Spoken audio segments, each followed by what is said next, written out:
ठाणे तिथे काय उणे असं म्हटलं जातं, म्हणजे पुण्याच्या बाबतीत म्हटलं जातं. परंतु मला असं वाटतं की एक परिपूर्ण शहर म्हणून जर आपण पाहिलं तर ठाणे शहरच आहे. महाराष्ट्राची सांस्कृतिक राजधानी म्हणून एक ह्या शहराची ओळख निर्माण होत आहे.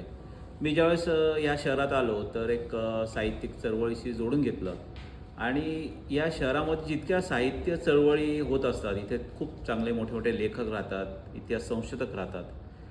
शहर हे नेमकं पायाभूत सुविधांनी जसं होत असतं, म्हणजे रस्ते पाहिजेत, उड्डाणपूल पाहिजेत, पाणी पुरवठा पाहिजे, या संरचना पाहिजेत. परंतु त्याच वेळेला साहित्य, सांस्कृतिक या शहराची पण ती एक आत्मा आहे आणि ते सुद्धा असलं पाहिजे आणि मला वाटतं ते ठाण्यामध्ये आहेत. आपण जर पाहिलं तर ठाण्याला खूप असे अभिनेते, मराठी अभिनेते आहेत किंवा रंगभूमीवरचे कलाकार आहेत. ते ह्या शहराला पसंती देतात. त्याचं कारण असं आहे की इथे जे गडकरी रंगायतन आहे, नंतर घाणेकर नाट्यमंदिर आहे, त्याच्यानंतर आता एक आणखीन एक नाट्यमंदिर घोडबंदर रोड इथे होत आहे, जे महाराष्ट्र राज्यातलं सगळ्यात जास्त आसन व्यवस्था असलेलं नाट्यमंदिर आहे, ज्याचं नाव आहे सद्गुरूंच्या नावाने ते केलं जातं आहे.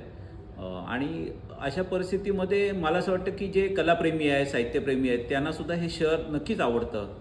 आणि मुंबई आज अशी परिस्थिती आहे की मुंबईची, की मुंबईच्यामध्ये जे काही गृहसंकुलं असतात किंवा जे काही राहण्याच्या जागा आहेत, त्याच्यामध्ये ज्या सुविधा ह्या एकत्रित नसतात. जसं ठाण्यामध्ये आज तुम्ही पाहिलं तर संपूर्ण जे मोठे मोठे ब्रँड्स आहेत, जे बिल्डर्सचे, त्याच्यामध्ये संपूर्ण जे काही संकुल आहेत, जे प्रोजेक्ट्स आहेत, कॉम्प्लेक्सेस आहेत, त्याच्यामध्ये सगळ्या अमेनिटीज असतात. स्विमिंग पूल असेल, क्लब हाऊस असेल, असे परिपूर्ण कॉम्प्लेक्सेस असलेले हे शहर आहे. मला वाटतं जे महाराष्ट्रात नाही तर देशामध्ये एकमेव शहर असेल की ज्याच्यामध्ये इंटिग्रेटेड सगळं एकात्मिक अशा सुविधा उपलब्ध आहेत. तर अशा पद्धतीने हे शहर असं आहे की ज्याच्यामध्ये आपण एक आपल्याला जो आत्मा आहे शहराचा, तो आपण ह्याच्यामध्ये नक्कीच मिळवू शकतो.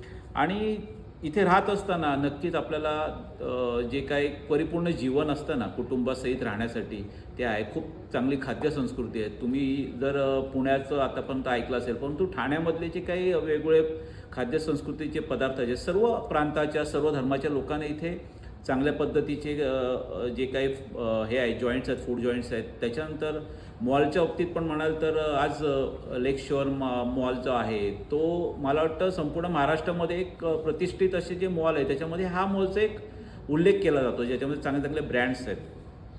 तर अशा दृष्टिकोनातनं ज्यावेळेस तुम्ही ठाण्यात राहायला येता तर तुम्हाला असं वाटेल की कुठेच काही असं अपूर्ण आहे असं कुठे तुम्हाला वाटणार नाही. परिपूर्ण असं हे शहर आहे ठाणे आणि त्याच्यामध्ये इथे राहायला येणं म्हणजे एक आपल्या स्वतःच्या जीवनाचा गौरव आहे असं मला वाटतं. त्यामुळे आपण सगळ्यांनी इथे या ठाणे शहराला पसंती दिली पाहिजे असं माझं मत आहे.